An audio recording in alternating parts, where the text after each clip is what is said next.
परभणी शहरामध्ये जो बाबासाहेबांच्या स्टॅच्यूच्या बाजूला जे संविधानाची प्रतिकृती आहे त्याची विटंबना एका आरोपीनं त्या ठिकाणी केलेली आहे आणि हे आपण सर्वांनी सोशल मीडियाच्या माध्यमातून हे संपूर्ण महाराष्ट्रामध्ये हा विषय झाला आहे हे सगळ्यांच्या निदर्शनामध्ये आलेला आहे। त्याचा प्रथमतः मी महाराष्ट्र रिपब्लिकन पक्षाच्या वतीनं जाहीर निषेध करतो।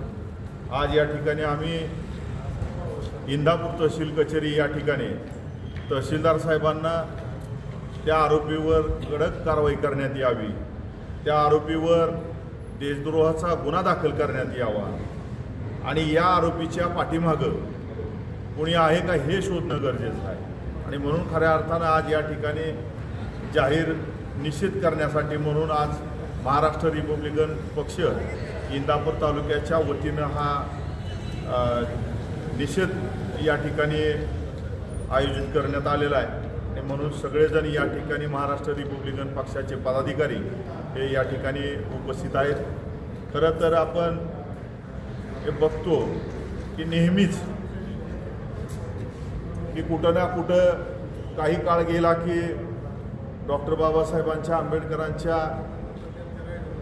पुतळ्याची विटंबना केली जाते, कुठं संविधानाची विटंबना केली जाते, इतरही काही ठिकाणी महापुरुषांचे स्टॅच्यू आहेत त्यांची सुद्धा विटंबना केली जाते। म्हणून आम्ही आज या ठिकाणी निषेध मोर्चा म्हणलं तर काय हरकत नाही या ठिकाणी आज काढला, परंतु आम्ही लवकरच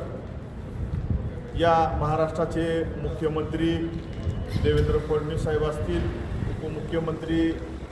अजितदादा असतील, शिंदे साहेब असतील यांची मी भेट घेऊन त्या ठिकाणी आम्ही प्रामुख्यानं महाराष्ट्र रिपब्लिकन पक्षाच्या वतीने एक मागणी त्या ठिकाणी करणार आहे की जे आत्तापर्यंत ज्यांनी या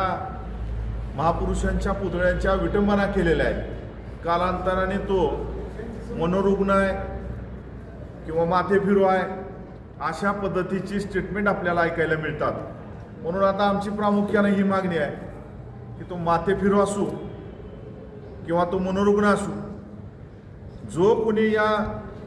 भारतामधील महाराष्ट्रामधील या महापुरुषांच्या पुतळ्याच्या विटंबना करल किंवा संविधानाची विटंबना करल याच्यावरती देशद्रोहाचा गुन्हा दाखल करणं गरजेचं आहे आणि म्हणून जर अशी सवय लागली आणि देशद्रोहाचे जर गुन्हे दाखल व्हायला लागले